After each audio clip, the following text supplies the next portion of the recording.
Hey, this is Fabian from Deserted Fear, and you're listening to the Dan Chen Show. Follow the light that blinds. Hey, Fabian, how's things, mate? Oh, man, nice to meet you. Thanks for your time and your interest in Deserted Fear, man. No problem. How have things been during the whole pandemic thing in Germany? Because I know they've had their ups and downs, and how's things at the moment? Oh yeah, man, it's have been difficult 2 years, a very long time as a musician. I mean, we have been on the road in the past years, and yeah, it was from 100 to 0. Really? But yeah, we played our first show since 2 years last Saturday, so yeah, it was really just awesome. Yeah, it was crazy. I mean, people went crazy. We'll save that because I'll ask you that in a little while. I'll get into the touring and the show questions, but let's just get into the studio stuff because you've just released your new album, Doomsday, which is awesome, mate. And it's a relevant title for the times we're living in. How's the response been? Our response is great. I mean, fans are really happy to have some new music and really looking forward to go to shows again. And yeah, response is just awesome. And yeah, we're really, really happy.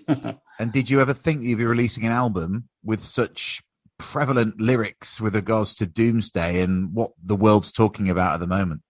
Oh yeah, I mean it's a shitty title to be honest. But it's a great title, but come on. yeah. I mean it's not about a particular day, Doomsday, but yeah, we thought if humanity continues like this, if we treat our nature this way or how we deal with each other, there will be a Doomsday for sure. I mean we live here in Thuringia in a beautiful nature with lots of forests and rivers. Yeah, gorgeous. And we also like to go fishing, and yeah, what you see while doing so, or when you go hiking, it's just that what people leave behind. And yeah, now with the war in Ukraine, and yeah, that's just sad, and that's what the record is about. Exactly. Now, talking about obviously the release of the album, was the album delayed at all, or throughout the pandemic, it was always going to be the 4th of March? It was always the 4th of March. I mean, it would be better if it had a bit later, maybe in April for the touring. But you can't know. But that's great though, because bands can go, you can go on the road and fans can be singing your tracks instead of like just wondering what's coming next. Yeah, of course, man. Yeah, that's the good thing. That's the good thing. Now, with everything that's going on in the world, as we've just said, that title is more relevant now than probably ever before. What are the themes behind the album, or is it pretty obvious? Yeah, the themes. Yeah, that's right. It's about humanity. It's about Mother Earth, our nature, our society, or some personal stuffs like depression. I mean, we had a friend who was pretty close to suicide, and but he made it luckily. And yeah, man, we have to talk to each other far more than we do right now, maybe. And care for each other and be there for everyone. Absolutely. Yeah. Absolutely. And it's humanity in general, then, really.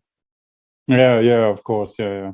And how do you like to write? How's the recording process for the band? I mean, you're 5 albums in now. How are you maturing and evolving? Do you feel album on album? It's pretty maturing. Much the same. Are you maturing, Fabian? You're maturing? Oh man, we're getting old. Yeah, that's true. Of course. I mean, it's pretty much the same like with the previous record. First of all, everyone starts on his own, guitar in the hand, and recording some riffs, and then we meet each other, and I show my riffs to my guys, and they tell me what to think about, and we work together for a while, and then I go back to my little basement and work alone for a while again, and so we go forth and back, and start to work again together, and at some point it's just done.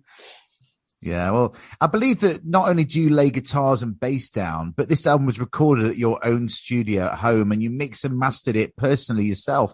Now, some would say it's too much and it's good to get outside sources to assist, the fresh ears, etc. Can it sometimes be a lot to take on, or is it good to have it all in-house? I mean, obviously it's cheaper if you're doing it all yourself, but is it, do you just stick yourself in that basement you just said and just thrash it out? Of course, man. What you say, you save a lot of money. I mean, sometimes you have a bad day and you're not forced to record, so you can just throw your guitar in the corner and go on the next day when you have a better day, maybe. There's no time restraints, is there? You're your own boss, but you can be so critical as well, and you can be. Do you share it amongst like people, your closest people, to make sure you're on the right track? Of course, we always show it to our friends and closest fans or the record label. But I'm a producer. I also produce other bands, so yeah, Right. I'm very critic. So yeah, I think that's okay. I think, the album sounds awesome, mate. So you're not doing anything wrong. Don't get me wrong. You're not doing anything wrong at all. It's pretty cool. So Oh, it's all thank you good. very much. It's all Thank cool. you very much. Now, talking about the music aside, the album's artwork is pretty spectacular, and the videos as well. I mean, how involved do you guys get in that sort of like the artistic side of like the creative for the videos and the artwork? I'm sure you probably do it all yourself, since you do all the music yourself. Yeah, it's I mean, we don't draw the artwork, but we made the concept, make like a sketch. Yeah. I draw a sketch. Rough idea. Look pretty funny, Yeah. but yeah, the artist really got it, and it's just awesome what he made, just 100% what we had in mind. So we just love the new artwork, and also with the videos, it's all DIY. We have just one guy who does the filming and cutting, but all the scenery stuff and preparation. A lot of pyros as well. I noticed a lot of pyros in your videos. Yeah, of course, man. But it's also a lot of fun to be hardcore DIY guys. Yeah, God. Yeah. It's effective, mate. Looks good. Let's talk about the history of the band. You got together in 2012. How did the three of you meet, get together, decide on the path you've taken? Mane, our singer, and me, we had the band before, like more like a new metal and punk rock band when we've been 16 years old, I think. All right. Okay. And yeah, our drummer Simon, he's the younger brother of a friend. I know him since he's 9 years old, I think. Right. Okay. So he was just a kid when I met him first time. Wow. So yeah. And at some point, Man and me started listening to death metal, and we decided to just make our own death metal songs. And then we just met Simon in the city, and he told us that he's still playing drums. He already played drums when he was a kid. And he told us he's also into metal now, and we said, okay, let's just come together and do some songs, and that's how we started. Amazing. Did you ever think at the time you'd still be together 10 years later? Oh, we never expected to release 5 records, so that's incredible. That's an incredible achievement, man. It is, man. It's crazy. I mean, it was also for the first record. It was not the plan to sign a record deal or something. We just recorded the record for ourselves, and when it was done, we thought, okay, so it's not that bad. Maybe we should try, and we sent it to some record labels and just got a deal. And now we released 5 records. It's just crazy, and toured with a lot of awesome bands. And we never expected that, and we are really, really thankful. Brilliant. Now, obviously, 10 years, long time in the music industry. What are the yin and yang moments from those 10 years? Give me one of your best experiences and also a bad experience as well. I think best experience. Go with bad first. Let's start with bad so it gets better. Bad. What is bad? I don't know. Maybe bad is that 2019, when we released Drowned by Humanity, we played a lot. I mean, we still have day jobs, family. Our singer became father again, plus our drummer, and he became self-employed next to that job. So we have been constantly on fire. So this is a good thing. Don't get me wrong, a lot of great adventures, but at the same time, it was pretty exhausting. So we needed this forced break to the coronavirus that we didn't want to admit to. That's just the only bad thing, that we that we get a lot of great opportunities and offers, and we did mostly all. So what's your good thing then? What's your good thing? And the good things are these things, like touring with such great bands like Obituary, At the Gates, and Somnium, for example, and playing festivals here in Germany, like Summer Breeze, our home festival, Partisan Open Air, where we go there for a very long time as fans, and we always had the dream to play there one day. And we played 3 times until now. And that's just awesome. Always a good moment. That's always a good moment. Now, show-wise, were you able to do many shows during the pandemic, and what's on the horizon? Now, I've seen that you've played a few German dates recently. You played your first gig in 2 years. Was it last week? How was that? I mean, was it nerve-wracking? Was it strange? Was there any kind of like anxiousness going on before you went on? Oh, yes, man. It was last Saturday, the first show since 2 years. And we almost shit in our pants. Really. And I mean, we were just able to rehearse one time before the show because our drummer Simon he became sick 1 week before the show. And we thought, okay, this is COVID, but it wasn't, luckily. And so we were not able to rehearse, we were pretty nervous. But after the first seconds on stage, it was like always, and it felt just familiar. And the show was quite okay from our side, but the fans just went crazy, and oh man, they enjoyed it so much. And we asked the crowd for who was it also the first concert since 2 years, and almost all hands got up in the air. So it was. I've not been to a show since I live in Barcelona. I've not been to a show since an Abbott show. Oh no, actually, was it Abbott? Or no, it was Testament. It was Testament and Exodus and Death Angel in Barcelona. That's the last gig I went to, and I actually got COVID at that show. So that's the last show I went to, and there's so much coming up now. It's going to be crazy. I just hope everything goes as to plan. So what else is happening? You're doing a short German tour. Are you getting out of Germany? Oh no, just some German shows for the release shows. I mean, we planned 10 shows, but we are just able to do 5 now. Right. And the other one were canceled. Why? Because it's still pretty different from city to city, the rules and the restrictions. So it's just makes no sense, but it is like it is, and you can nothing do about it. And but we have another tour coming up in April together with Dark Tranquility and Nancy Ferrum, and we will also go to Budapest, Prague, and Austria, and this will be awesome. And we hopefully, it can happen. Hopefully, brilliant. Now, what's obviously with so many shows under your belt? What's the most memorable show you've played, and why? And don't say last Saturday because you haven't played for 2 years. What's the most memorable? Beside that, maybe our second appearance at the Partisan Open Air, our home festival. I told you. Because there are a lot of fans, almost all members from death metal bands of Germany. It's the most important underground death metal festival in Germany. So it's just crazy to play there just in front of friends and other bands, and it's a lot of fun. And also it's in Thuringia, our home state, and fans had. They waved the Thuringian flag there, some small flags. So that was pretty funny, and we had pyrotechnics, and was just crazy. Amazing. So what do you still want to achieve with the band that hasn't yet been done? Play a certain festival or certain country. What would it be? I mean, we achieved far more than we ever expected. So I don't know. Maybe anything's a bonus. Absolutely. Maybe to go to South America or Asia one day, but I don't know. I can go there private for vacation. So of course. Now, obviously, you've played a lot of festivals and done a lot of shows and that. Now, what one time have you been starstruck? Maybe at a show or a festival, backstage, hospitality area or something. You've gone, oh my God, I bumped into somebody. Yeah, a lot of great bands so far. I mean, at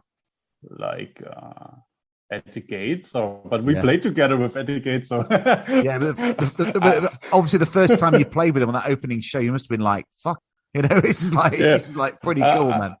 I mean, the first band we supported, a huge band, was Morbid Angel in 2014 or 15, I think. Yeah, that was just crazy to be backstage with David Vincent. Yeah, that's cool. So maybe this one. Great, David Vincent. And Ultimus as well. What a great band that is. Yeah. Amazing. Now, you sponsor a local basketball team. Do you still sponsor them? Oh yeah. They still got our jerseys and stuff. And I mean, I always go there to the games. This is really cool. But it's like black and roll band Vride from Norway. They sponsor a football team. I know that Die Totenhausen have done stuff. And is it weird seeing your logo on a team shirt? And do they dig the music? I don't think so. They dig the music. Maybe a few of them. I mean, the basketball players mostly listen to hip hop. I thought so. But I know some parents of them. They are into metal and rock, and they really liked it. And we supported the youth team, the U14, 14 years old kids, and it was just awesome to see these kids running on the floor with our jersey. That's funny. Yeah. And you should get a basketball top in your merch. We already had one. Do you? I've not seen. Really? Yeah, it's That's sold cool. out. Oh, really? That's why. No, that would be a cool. That would be a cool bit of merch. That Yeah. awesome. Also, you're a basketball fan yourself. Yeah. I'm a huge basketball fan. I just love basketball. You told me you're in Barcelona now. I Yeah, always watch EuroLeague and also yeah, love the yeah. Barcelona Good team. team, And Barcelona. Yeah, I've been to yeah. see them before. Though it's brilliant, brilliant. Oh, nice. It's brilliant. Yeah. Now, talking to countries, Germany is more famous for, say, thrash and power metal and maybe industrial than, say, death. So, what's the overall scene, the death metal scene in Germany, like? Looking from the inside out, what's going on? Oh, there are a lot of great death metal bands started at the same time like we did, like Revel and Flesh or Enziger or December Noir. So there's a pretty huge scene. It's also a lot of really old school bands, underground bands, and some small underground record labels releasing death metal bands. And there's a really huge underground death metal scene in Germany. Yeah. So it's awesome to be a part of this. Absolutely. You're all friendly with each other.